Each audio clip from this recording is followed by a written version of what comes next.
आज दिनांक 6 मार्च 2026 महाराष्ट्रातील भाजपा प्रणित देवेंद्र फडणवीस सरकार आजच्या बजेटमध्ये त्यांनी घोषणा केलेली आहे की 30 जून 2025 पर्यंत जे शेतकरी डिफॉल्टर झालेले आहेत, ज्या शेतकऱ्यांनी कर्जाचा भरणा केलेला नाही, त्या शेतकऱ्यांना 2 लाखापर्यंत आज कर्जमाफीची घोषणा माननीय देवेंद्र फडणवीस सरकारने केलेली आहे. आपण जाणताच की गेल्या काही वर्षापासून संपूर्ण शेतकरी कर्जमुक्त झाला पाहिजे याच्यासाठी महाराष्ट्रामध्ये अखिल भारतीय किसान सभा आणि इतर काही संघटनांनी मोठ्या प्रमाणामध्ये महाराष्ट्रामध्ये याचा महाएल्गार पुकारलेला आहे. आणि तो नागपूरच्या महाएल्गारानंतर जी काही मीटिंग झाली शेतकरी नेत्यांमध्ये, त्याच्यामध्ये 30 जून 2026 हे संपूर्ण शेतकरी कर्जमाफीची तारीख ठरलेली होती. त्याच्यामध्ये सरकारसोबत अशी चर्चा झाली होती की बा कोणती समिती वगैरेची काही भानगड राहणार नाही, अटी शर्ती निकष आणि तत्वतः हा शब्द न राहता महाराष्ट्रातील शेतकऱ्याला संपूर्ण कर्ज माफ केलं पाहिजे. कारण शेतीमालाचे प्रचंड भाव पडलेले आहेत. कोणत्याही शेतीमालाला भाव नाही. भाजीपाला असेल, फळबाग असेल, अन्नधान्य असेल, कडधान्य असेल, याला मुळीच भाव नाही. अभूतपूर्व असं शेतीमालाचे भाव पडलेले आहेत. आणि हा जो संपूर्ण चौमासा गेलेला आहे 2026चा, याच्यामध्ये प्रचंड पाऊस आलेला आहे. कधी नव्हे एवढा या शताब्दीमध्ये ओला दुष्काळ पडलेला आहे. मराठवाडा, विदर्भातले जमिनी खरडून गेलेले आहेत. इतक्या खरडल्या की ते पेरणी योग्य राहिलेले नाहीत.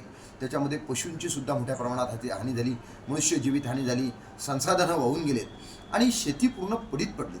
त्याच्यामुळे शेतकऱ्यांकडे आज ओल्या दुष्काळाशिवाय काहीच दिसत नाही आहे.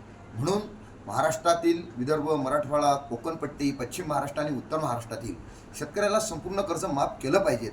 आणि हीच योग्य वेळ आहे शेतकऱ्याला संपूर्ण कर्जमुक्तीतून बाहेर काढण्याची.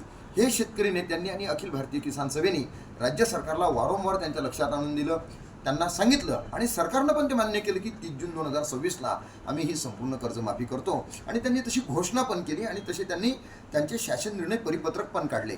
पण आजच्या बजेटमध्ये माननीय देवेंद्र फडणवीस साहेबांनी जी काही घोषणा केलेली आहे त्याच्यामध्ये त्यांनी पुण्यश्लोक आदरणीय अहिल्याबाई होळकर संपूर्ण शेतकरी कर्जमाफ अशा प्रकारची घोषणा या ठिकाणी सरकारनं केलेली आहे.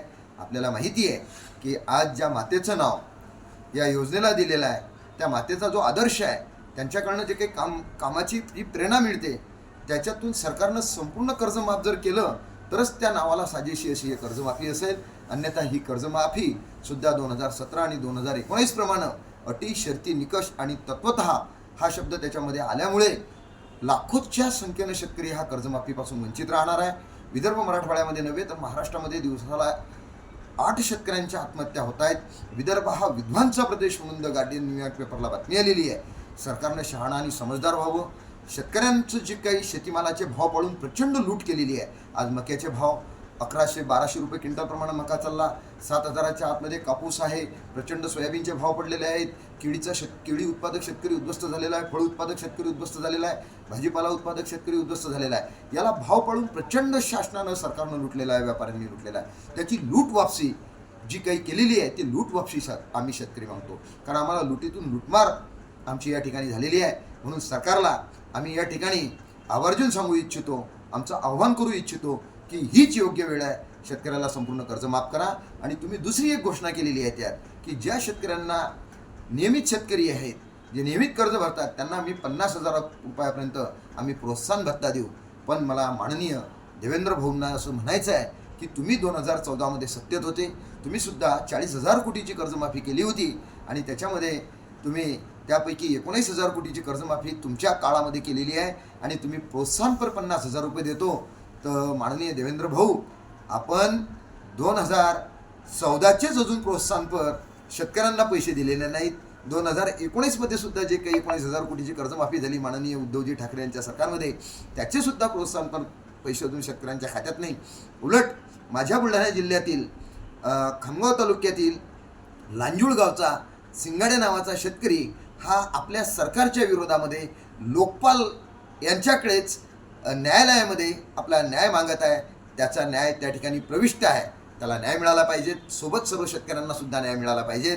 तर भाऊ, तुम्ही जे प्रोत्साहनपर बोललात ना, ते 2014 आणि 2019मध्ये दिलं नाही, ते तुम्ही आता 2026मध्ये सुद्धा शेतकऱ्यांना देणार नाही असं चित्र यातून दिसते. आणि आज या ठिकाणी आपण जे राजमाता, राष्ट्रमाता, पुण्यश्लोक अहिल्याबाई होळकर संपूर्ण कर्जमाफीची जे काही नाव दिलेलं आहे, जर तुम्ही त्या नावाला साजेसं असं कर्जमाफी केली नाही, पुन्हा एकदा महाराष्ट्रामध्ये अखिल भारतीय किसान सभा महाराष्ट्र राज्य कमिटी आणि आमच्या समविचारी शेतकरी संघटनांसोबत घेऊन एक प्रचंड मोठा लढा या ठिकाणी उभा करू आणि तुम्हाला संपूर्ण कर्जमाफी करावं लागेल. तुम्हाला आम्ही त्या ठिकाणी ताळ्यावर आणू हा इशारा या ठिकाणी देतो.